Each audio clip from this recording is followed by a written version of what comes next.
Hello दोस्तों, नमस्कार। ब्राइटवे teaching centre के यूट्यूब चैनल पे आप सभी का स्वागत है। आज हम लोग दर्शन शास्त्र विषय के महत्वपूर्ण प्रश्नों को देखने जा रहे हैं, जो कि बिहार बोर्ड की होने वाली आगामी परीक्षा 2022 12वीं कक्षा के लिए उपयोगी साबित होने वाली है। तो इसी कड़ी में आज के हमारे दूसरे वीडियो की कड़ी में महत्वपूर्ण प्रश्न इस प्रकार है। भारतीय दर्शन में कर्म सिद्धांत का संबंध किससे है? तो इसका सही उत्तर होगा उपरोक्त सभी, क्योंकि आप कर्म करेंगे तो बंधन में भी बंध जाएंगे, क्योंकि कर्म के फल का भी सिद्धांत है। कर्म करेंगे और शाश्वत कर्म होगा, पवित्र कर्म होगा, जो कि कर्म योग की बात करती है भगवत गीता में। तो सात्विक कर्म से मुक्ति भी होती है, और यदि आप दुखी हैं और सही कर्म करेंगे तो दुख से निवारण भी होगा। तो उपरोक्त सभी भारतीय दर्शन में कर्म सिद्धांत का संबंध रखती है, तो इसका सही उत्तर होगा उपरोक्त सभी से। हमारा दूसरा प्रश्न है, पुरुषार्थ की अवधारणा का संबंध किससे है? तो पुरुषार्थ की अवधारणा का संबंध लौकिक जीवन से है। जैसे कि मेरे भाई और बहनों, आप जानते हैं पुरुषार्थ के 4 नियम है: धर्म, अर्थ, काम और मोक्ष।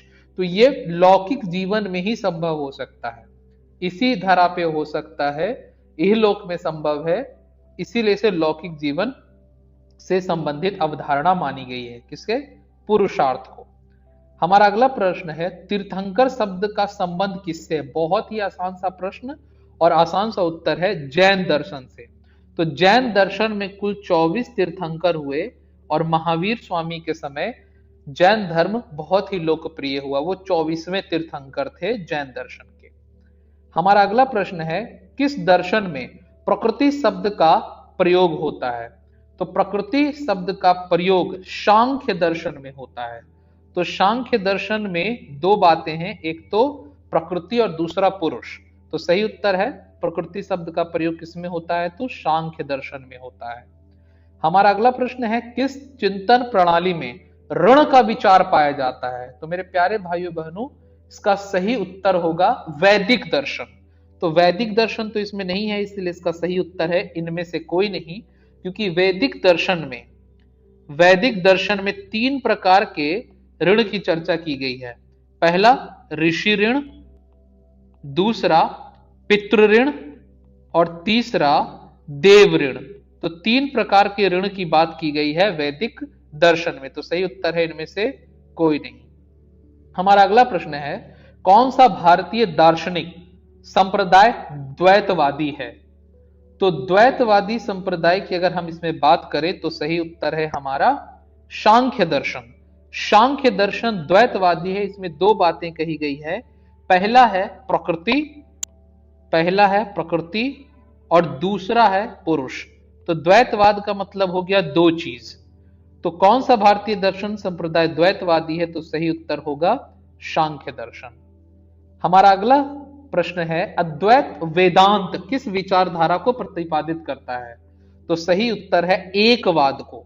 अद्वैत का मतलब होता है एक, आत्मा एवं परमात्मा एक ही हैं।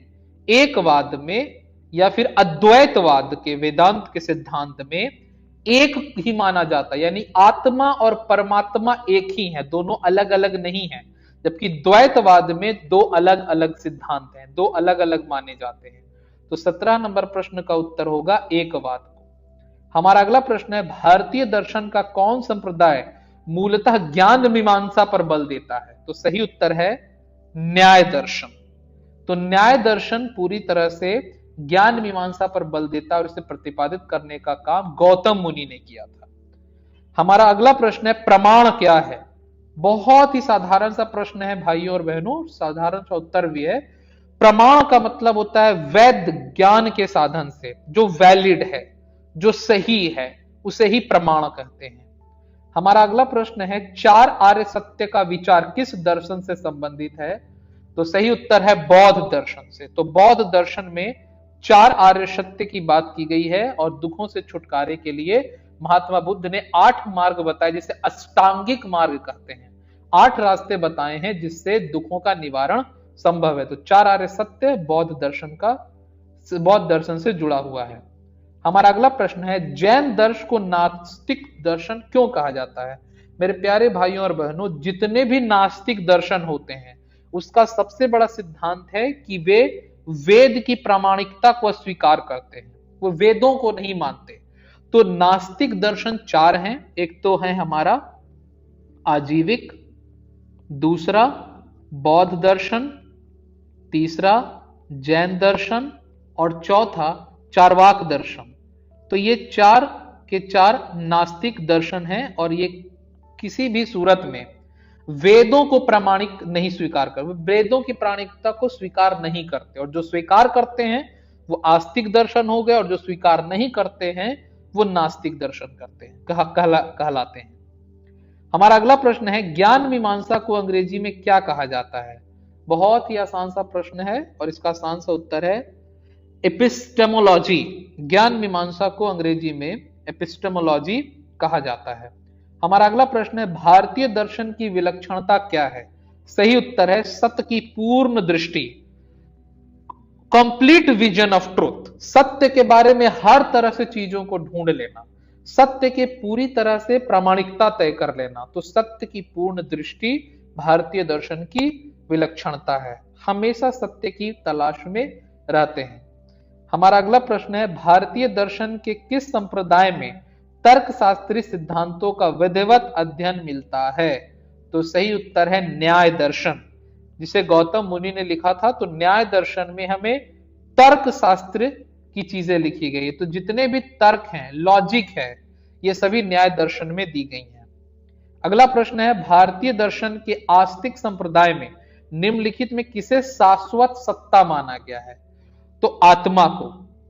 आत्मा को हर संप्रदाय में शाश्वत माना गया है। अगर हम चार्वाक को छोड़ दें, जो कि वैसे भी नास्तिक दर्शन संप्रदाय से आते हैं, तो अगर आस्तिक संप्रदाय की बात की जाए तो सही उत्तर होगा आत्मा। आत्मा को शाश्वत माना जाता है।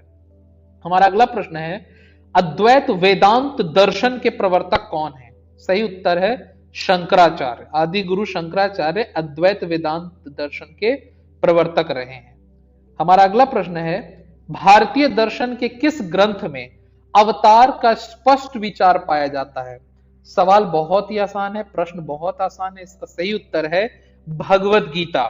भगवत गीता के अध्याय 4 के 8वें श्लोक में भगवान श्री कृष्ण कहते हैं, परित्राणाय साधूनां विनाशाय च दुष्कृताम धर्म संस्थापनार्थाय संभवामि युगे युगे। यानी कि साधु पुरुषों का उद्धार करने के लिए, पाप कर्म करने वालों का विनाश करने के लिए और धर्म की अच्छी तरह से स्थापना करने के लिए मैं युग युग में प्रकट हुआ करता हूं। तो इस 27 नंबर प्रश्न का सही उत्तर है भगवत गीता।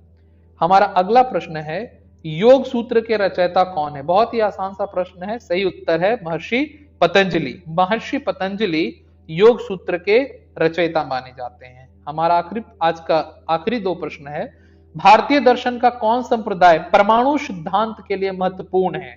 सही उत्तर है वैशेषिक दर्शन और महर्षि कणाद ने इस वैशेषिक दर्शन को प्रतिपादित किया था, जिसमें परमाणु सिद्धांत के बारे में चर्चा की गई है। और आज के इस वीडियो का हमारा आखिरी प्रश्न है, निम्नलिखित में से कौन सा सिद्धांत बौद्ध दर्शन को स्वीकार्य है? तो सीधा सा उत्तर है सब कुछ परिवर्तनशील है। महात्मा बुद्ध ने कहा है कि जो कुछ भी है उसमें लगातार परिवर्तन होते रहते हैं। अगर परिवर्तन नहीं होगा तो जो आज है वो नहीं रहेगा, सब कुछ एक जैसा ही रहेगा अगर परिवर्तन ना हो तो। आत्मा पे तो वो यकीन ही नहीं करते हैं।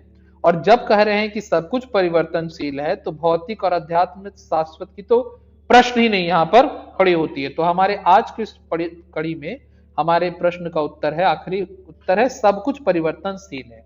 तो फिर मुलाकात होगी आप लोगों से बहुत ही जल्दी बाकी प्रश्नों के साथ। तब तक आप इन वीडियोस को अच्छे से देखें, अच्छे से स्टडी करें। फिर मुलाकात होगी, तब तक के लिए गुड बाय, जय हिंद।